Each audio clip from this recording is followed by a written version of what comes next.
gestion des risques et assurances. Automatisez vos calculs et gagnez du temps. Bonjour à tous, bienvenue dans la seconde partie du cours sur la provision pour sinistre à payer. Dans la première partie du cours, on a vu l'application de Chainladder. Là, ce qu'on va voir, c'est comment on va exploiter les résultats. Et donc, on va parler des notions de duration et donc d'actualisation de la PSAP. Bon, on reprend notre triangle des sinistres, donc qu'on avait déjà calculé dans le cours PSAP 1.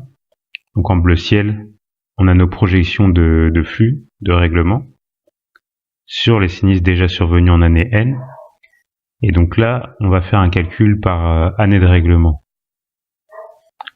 Donc en année de règlement N plus 1, notre prévision de flux, ça va être la somme des SIJ tels que I plus J vaut N plus 1.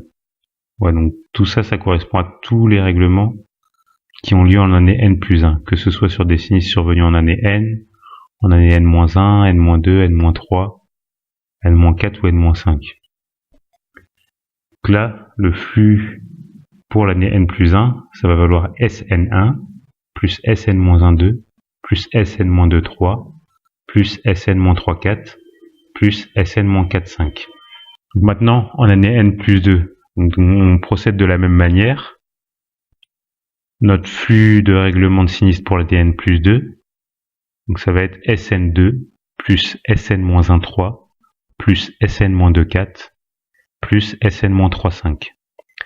Et ainsi de suite en année N plus 3, N plus 4 et N plus 5. Donc ensuite, ces flux d'année par année, on va les actualiser.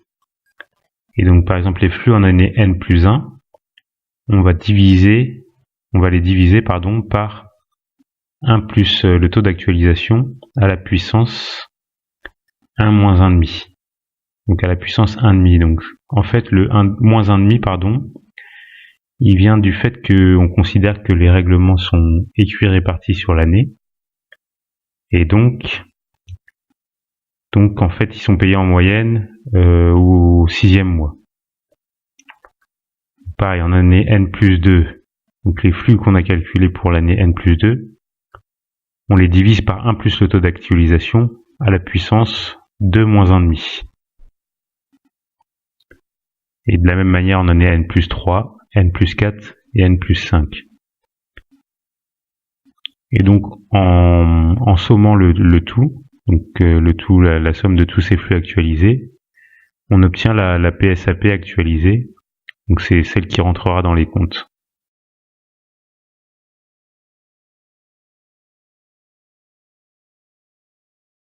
On va faire une petite application numérique, donc on reprend l'exemple qu'on a déjà vu dans le premier cours sur la PSAP. Je vous laisse reprendre vos calculs.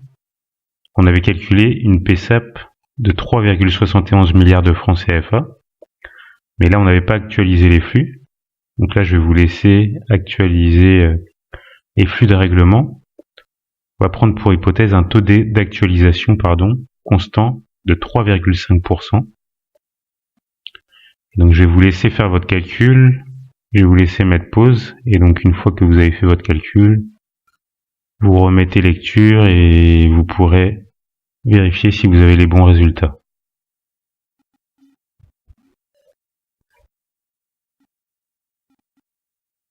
Voilà, donc on trouve une PSAP de 3588 millions de francs CFA. Et donc vous avez le détail par année de règlement. Donc l'année N plus 1, N plus 2, N plus 3, N plus 4, N plus 5.